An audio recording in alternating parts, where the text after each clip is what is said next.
खोलो वर।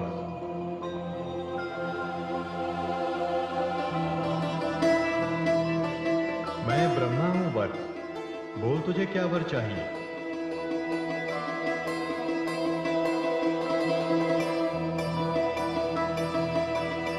कल्याणमस्तु। हे आदि प्रजापति, वर देने की क्षमता भी उसी में होती है जो ये जानता है कि वर मांगने वाला क्या चाहता है। वत्स, तुमने सत्य कहा।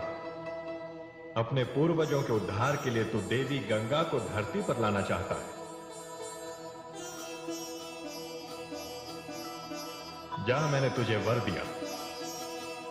आप बड़े दयालु हैं ब्रह्मदेव। तू इसी समय मेरे साथ चल और मेरे कमंडल में निवास करने वाली देवी गंगा का आवाहन कर। चलिए ब्रह्मदेव। ठहरो भगीरथ, इससे प्रथम कि तुम मेरा आवाहन करो, मैं तुम्हें सावधान करना चाहती हूँ कि बिना किसी शक्तिशाली आधार के यदि मैं ब्रह्मलोक से पृथ्वीलोक पर आई तो मेरे वेग को, मेरे प्रवाह को पृथ्वी के लिए सहन करना कठिन ही नहीं, असंभव हो जाएगा। मैं पृथ्वी के जिस भाग पर भी उतरूंगी, विध्वंस की लीला करती हुई पाताल लोक पहुंच जाऊंगी। हे माते, आपने वास्तविकता का ज्ञान देकर मुझ पर बहुत बड़ा उपकार किया है। अब मैं आपका आवाहन तभी करूंगा जब मैं आपके अवतरण के लिए कोई उचित आधार ढूंढूंगा।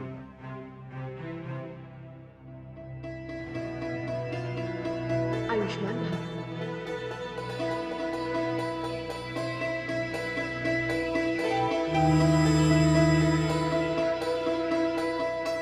हे आदि प्रजापति, अब आप ही मेरा मार्गदर्शन कीजिए। आप ही मुझे बताइए कि मैं माता गंगा के लिए किसका आवाहन करूं। वत्स, इसके लिए सारी सृष्टि में एक ही देव ऐसे हैं जो दयालु हैं, कृपालु हैं और सर्वशक्तिमान हैं। वो हैं देवों के देव, देवादिदेव महादेव। बस तुम उन्हीं की शरण में जाओ। तुम्हारी समस्या का समाधान मात्र उन्हीं के पास है। तुम जाकर भगवान शिव को प्रसन्न करने की चेष्टा करो। जैसे आपकी आज्ञा ब्रह्मदेव। कल्याणमस्तु।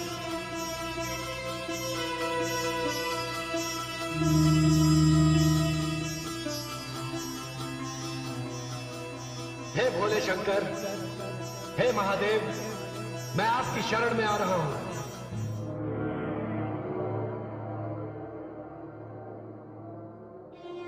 देवादिदेव, देवादिदेव,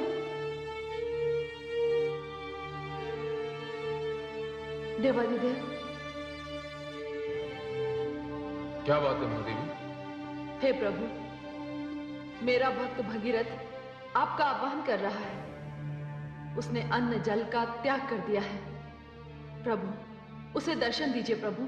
किंतु महादेवी, अब उसके समक्ष क्या समस्या है? आपने तो उसकी मुख्य समस्या का समाधान कर दिया है। यह तो मैं नहीं जानती प्रभु, किंतु आप उसे शीघ्र दर्शन दीजिए और उससे पूछिए कि उसकी समस्या क्या है। हे महादेवी, संसार इसीलिए आपको जगदम्बा के नाम से पुकारता है। पुत्र को कष्ट में देखकर आप विह्वल हो उठी। आप चिंता ना करें महादेवी, मैं वहीं जा रहा हूं जहां आपका पुत्र मेरे ध्यान में लीन मेरा आवाहन कर रहा है।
आयु में ऐसा कठिन संकल्प तो विरले ही लेते हैं।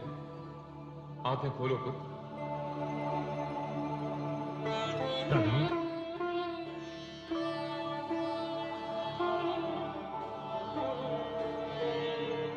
जय शिव शंकर। भगीरथ, तुम तो महादेवी पार्वती के प्रिय भक्तों में से हो। तुम्हारे लिए तो वो स्वयं ब्रह्मलोक गई थी।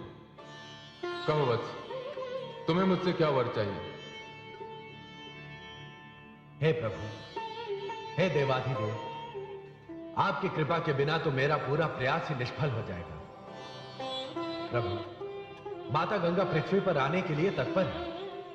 मैं जैसे ही उनका आवाहन करूंगा, वह ब्रह्मलोक से चल पड़ेंगे। किंतु प्रभु, उन्हें पृथ्वी पर धारण कौन करेगा? ब्रह्मलोक से पृथ्वी की ओर आते समय उनका वेग इतना प्रबल होगा कि जिसे सहन करने की क्षमता धरती के किसी भाग में नहीं होगी। वो धरती का विध्वंस करती हुई पाताल लोक चली जाएंगी। ऐसी स्थिति में हे देवादिदेव, मेरे उद्देश्य की पूर्ति नहीं होगी। मैं समझ गया पुत्र। तुम्हें पृथ्वी पर गंगा को धारण करने के लिए उनका अपना एक स्थायी निवास चाहिए। वैसे ये सत्य है कि गंगा बहुत विशाल है, बहुत शक्तिशाली है, उनका प्रभाव बहुत प्रबल है, इसलिए उन्हें सरलता से बांधा नहीं जा सकता। भगीरथ, तुम उनका आह्वान करो। ब्रह्मलोक से पृथ्वी पर आ रही प्रलयकारी गंगा का निवास स्थान मेरी जटाओं में होगा।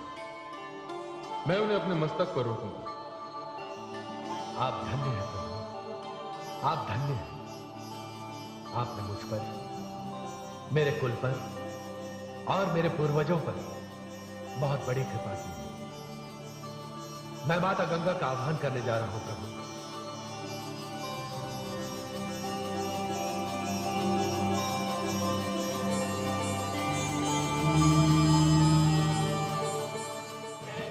हे माता गंगा, मैं आपके आदेश के अनुसार आपका आह्वान कर रहा हूं। आप ब्रह्मलोक से पृथ्वी लोक पर आने की कृपा कीजिए। आइए माते, पृथ्वी लोक पर पधारिए माते। मैं भगीरथ आपका आह्वान कर रहा हूं।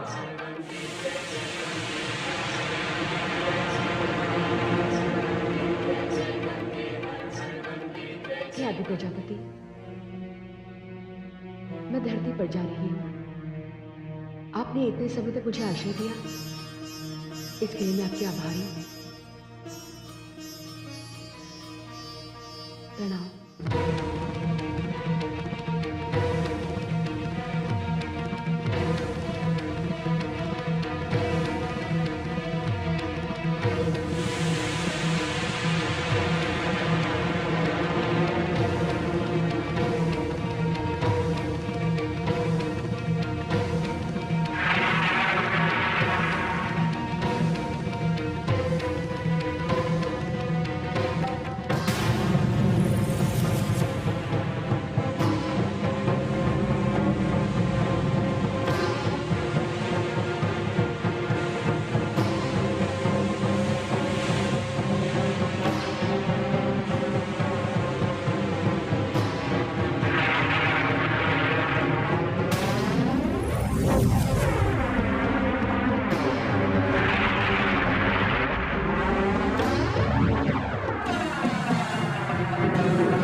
हे देवाधिदेव, हे महादेव, मैं वर्षों ब्रह्मा जी के कमंडल में रही, किंतु वहां मेरे ऊपर किसी प्रकार का नियंत्रण नहीं था और ना ही इस प्रकार के अनुशासन का बंधन था। मैं वह स्वतंत्र थी। मैं तो इधर उधर भागकर हास परिहास करती थी, किंतु यहां, हे देवाधिदेव, भला आपसे कौन जीत सका है? मुझसे भूल हुई है, मुझे क्षमा कर दें। अब मैं आपके समक्ष अपनी शक्ति का प्रदर्शन नहीं करूंगी। मुझे क्षमा कर दें भोलेनाथ, मुझे क्षमा कर दें। हे गंगे, आपको क्षमा याचना की कोई आवश्यकता नहीं। आप इतनी महान हैं, इतनी विशाल हैं, इतनी शक्तिशाली हैं कि आपका स्थान केवल शिव के मस्तक पर ही हो सकता है। इसीलिए मैंने आपको अपनी जटाओं में बांधा है। आप तो तीनों पथों पर गमन करेंगे, आकाश, धरती एवं पाताल। हे देवाधिदेव, श्री हरि विष्णु के चरणों से जो मेरी यात्रा आरंभ हुई है, वो आपकी जटाओं में आकर समाप्त हो गई। नहीं देवी, अभी आपकी यात्रा समाप्त नहीं हुई। अभी तो आपकी यात्रा आरंभ होनी है। आपको यहां तक लाने वाला मेरा नन्हा भक्त भगीरथ अभी भी विस्मय से आकाश की ओर देख रहा है। वो समझ नहीं पा रहा है कि आप कहां लुप्त हो गई। आप अपनी यात्रा से थकान का अनुभव कर रही हैं। आप तनिक विश्राम कीजिए, मैं भगीरथ की जिज्ञासा शांत करके आता हूं। हे महादेव, जिस प्रकार आपने मुझे स्वीकार किया है, मुझे अपनी जटाओं में स्थान दिया है, मेरी प्रार्थना है कि मेरा ये स्थान सदैव बना रहे। देवी गंगे, ये तो आपका स्थायी निवास ही हो गया। आप हरिप्रिया थी, आपने ब्रह्मलोक में निवास किया, अब आप हर प्रिया कहलाएंगी। देवी, समस्त संसार के लिए ब्रह्मा, विष्णु और मैं तीन भिन्न रूप हैं, किंतु सत्य यह है देवी कि हम तीनों एक ही हैं। मैं ही ब्रह्मा हूं, मैं ही विष्णु हूं, मैं ही शिव। विष्णु ही विष्णु है, विष्णु ही ब्रह्मा है, विष्णु ही शिव। ब्रह्मा विष्णु है, ब्रह्मा ही शिव।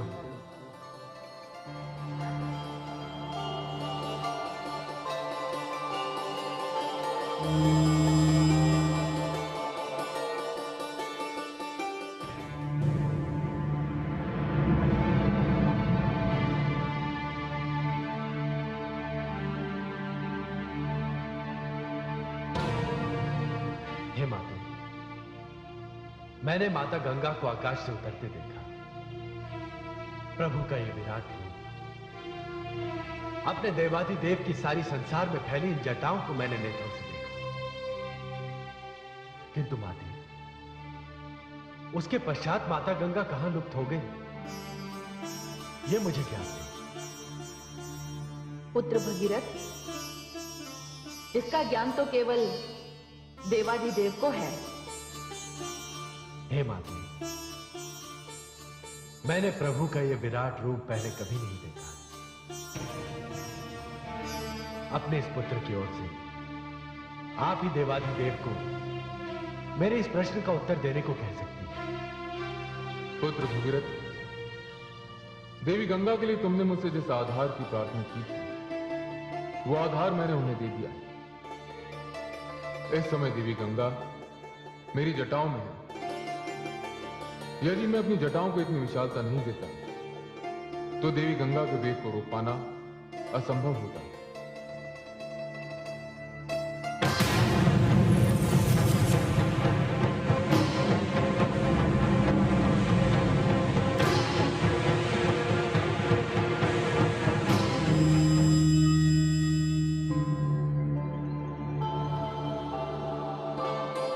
प्रणाम देवाधिदेव।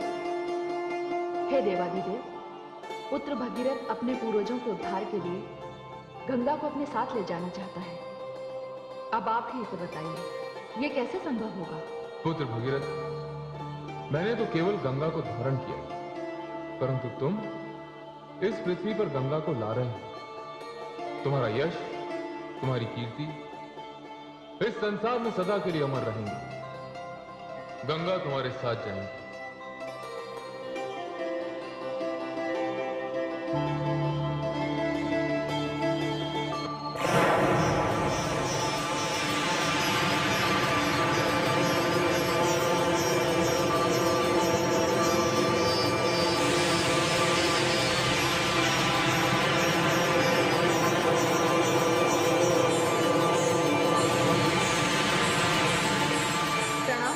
प्रणाम माता। दीदी, कितने वर्षों के पश्चात हमारा यहाँ मिलन हुआ है। हाँ उमा, अब तो शिव का धाम ही मेरा धाम होगा। अब हम दो बहनों को कोई अलग नहीं कर सकता। हे भगीरथ, मेरी विनती पर देवाधिदेव तुम्हें एक रथ प्रदान करेंगे। ये दिव्य रथ किसी भी प्रकार के मार्ग पर चलने वाला होगा। तुम उस रथ में आगे आगे चलोगे और मैं पीछे पीछे तुम्हारा अनुसरण करूंगी। गंगे, आपकी इच्छा अनुसार मैं भगीरथ को अभी दिव्य रथ प्रदान करता हूं।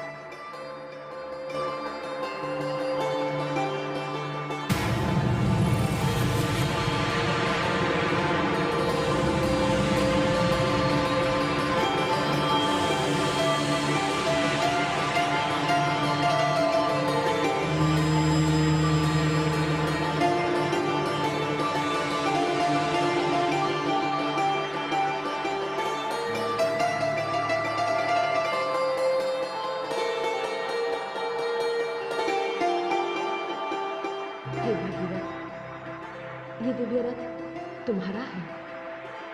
तुम ही मेरे मार्ग का निर्धारण करोगे। जिस मार्ग से तुम चलोगे मैं तुम्हारे पीछे पीछे आऊंगी। जैसी आपकी आज्ञा माता। प्रणाम देवाधिदेव।